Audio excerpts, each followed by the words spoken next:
And welcome to CCI. Today is Tuesday, April 30th. This is the first of our 4 reports on Space Congress. Good afternoon, I'm Kathy McDonald. This year's is the 39th Space Congress, and as you may be aware, this is one of the few programs of its kind that's open to the general public every day. This is also one of the largest of the Space Congresses. There are more than 40 exhibitors from all over the world. Now, during the course of the week, there are going to be several panel discussions with subjects that cover advancement in technology, space business initiatives, the Hubble telescope, and of course the importance of space research to the state of Florida. So it promises to be a very busy week. Things got underway Monday night with the opening ceremonies. The theme for this year's Congress is Beginning a New Era, Initiatives in Space. Now, all of the exhibits and presentations are dealing with the future of space exploration. Walt Jaeger is the general chairman. He was delighted to welcome the guests and the exhibitors, cutting the ribbon that allowed them into the exhibit hall. Now, one of the special things about a meeting like Space Congress is what you find inside.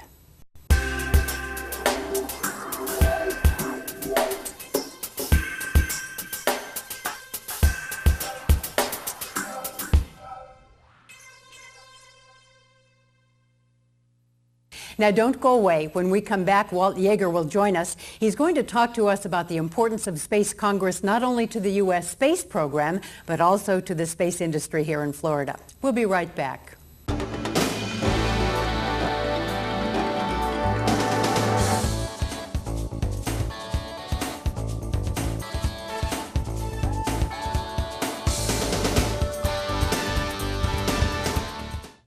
And welcome back. We're awfully glad to have you with us. We have another special guest for this part of our program. Walt Jaeger is the general chairman of the 39th Space Congress. That means you're the head honcho, right?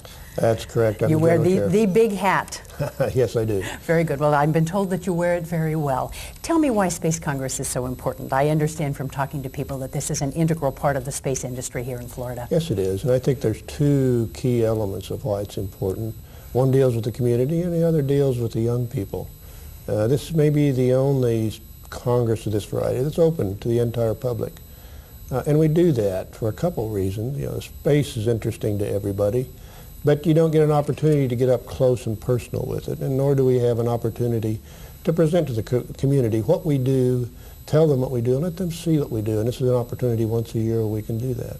And when you say it's open to the public, many conferences like this have one day, but it's my understanding that everything that goes on at Space Congress is open to the public, all of the panel discussions and everything? That is correct. They're all open to the public, and that's the way we wanted it, that's the way we planned it. What kind of response do you get from people? Are they busy? I mean, do you have a lot of people come? Yes. In fact, this year is probably the most active we've had in several years. Why? I believe, well, primarily we had some very top-notch speakers, and we have some great panels. People are interested because of the initiatives in space. Where are we going? Maybe 9/11 had a little bit to do with that, and the new initiatives that are out there. Why would 9/11 have anything to do with the space industry? There is a lot of build-up for the military's presence in space, what is going to come down the line for national defense in that arena, and then where all the other initiatives in space, like the Hubble repair, probably had a lot to do also. That was a good visible activity. People relate to Hubble, and Hubble has an exhibit at the Congress this year. Now, you also mentioned just a moment ago, sir, how important this is to the young people in Florida. Why is that? Yes, it is. We have an opportunity. I believe we have close to 700 young people involved this year with various presentations. And by the way, some of them are quite good. Are you surprised and impressed? Oh, yes. Oh, yes. Yeah. Of course, technical degree myself, but you read and see what some of these young kids are doing, and you're fascinated. You're fascinated. But it provides us the opportunity also to bring them along and show them what opportunities are available to them in space. It makes my heart feel good that you say you're impressed at some of the things that these young people have done, because I hear so often that American students are so far behind the rest of the students in the world, especially in science and math and technology. Well, that could be true. The statistics would say that, but if you really look at what some of these young people are doing, oh, it's impressive. It's overused word, but awesome.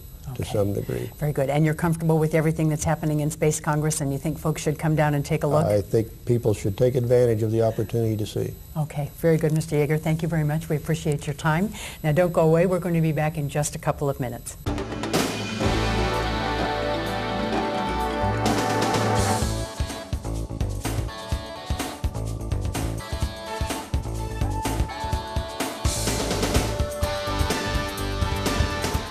And welcome back. You know, of course, that the space industry is obviously very important for the state of Florida, economically and otherwise. It's a multi-billion-dollar-a-year operation employing several thousand people. My guest right now is Dr. Mel. He's the Executive Director of the Florida Space Authority. Thank you very much for being with us today. I appreciate your taking the time. Pleasure for the opportunity, Kathy. Good. Now, first of all, you have to tell me what the Space Authority is. Okay. Florida Space Authority is a special entity of the state of Florida. We work for the governor's office.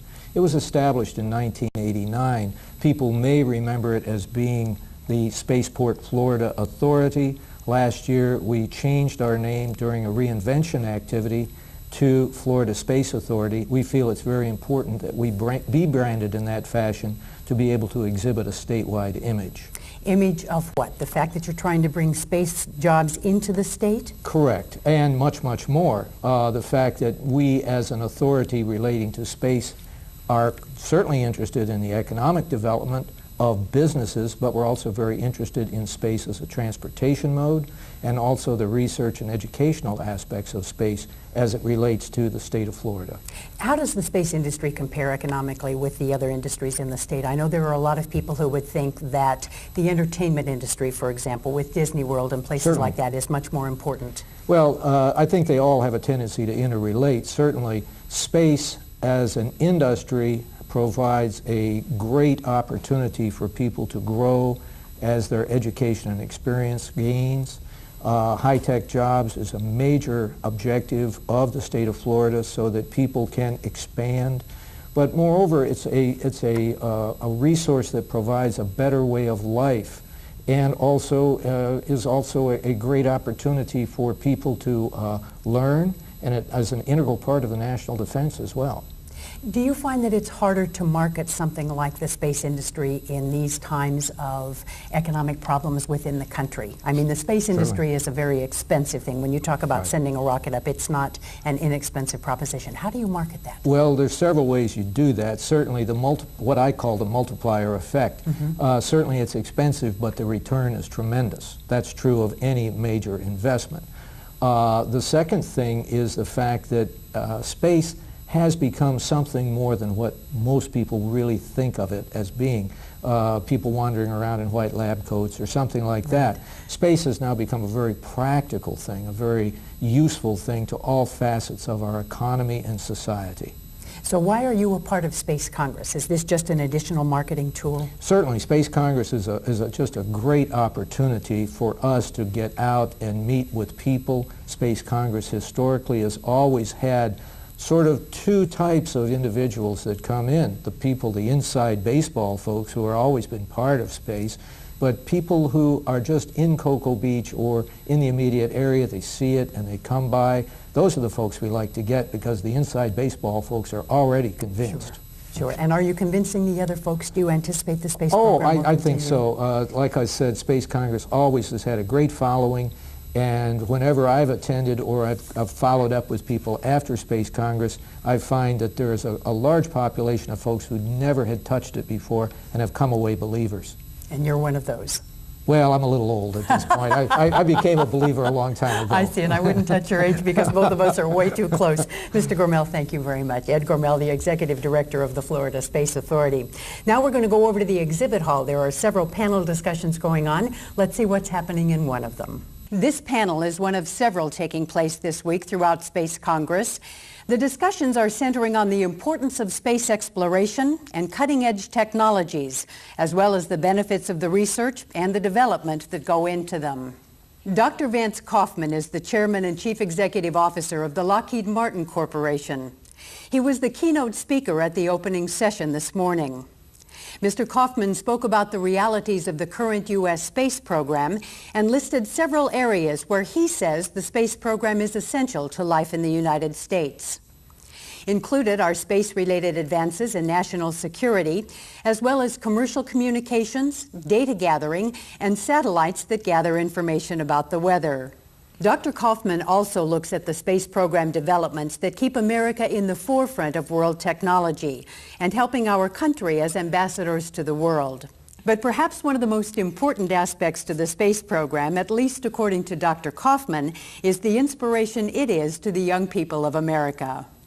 By leveraging the excitement of space and the appeal of the space program, we have been encouraging schools across the country to get their students more involved in learning science, math, and prerequisites to the engineering skills. Not every girl or boy who wants to become an astronaut will be able to achieve that goal. But by exposing young people to the challenges of space flight and living in space, we have been able to reach millions of our next generation of Americans and fill them with the desire to learn. When we come back, we'll take a look at some of the student exhibits that are part of Space Congress this year, and we'll talk to a gentleman who thinks that space is very important to the education of our young people. Don't go away.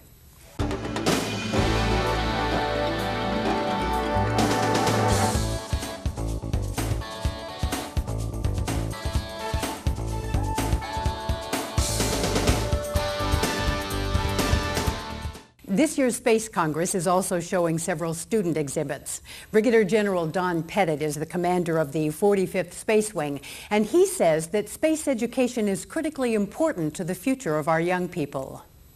My grandchildren will be getting on board a space operations vehicle, I'll call it, and they will leave a place after going out on a cruise ship, and they will go off to the port here, and they will launch on a space operations vehicle, and they may go to Japan and have dinner 45 minutes later. Or they may want to take a honeymoon in orbit. That's not that far away. But to get there, we want to have the same engineers and the scientists and the physicists that should get so much joy out of what they're doing like we have out here today. I just think it's a great opportunity. So have everybody come on out here, walk their kids around, and get them excited about space. If you're not in space, you're not in the race. General Pettit says that everyone, not just students and teachers, should come take a look at what Space Congress has to offer. He says they might find something very special just for them. Well, that's it for our show for today. We're awfully glad you joined us. Be sure and join us tomorrow. Tomorrow we'll find out some information about the Hubble telescope, probably some things that you didn't know. I'm Kathy McDonald. This is Space Congress Today. We'll see you tomorrow. Bye-bye.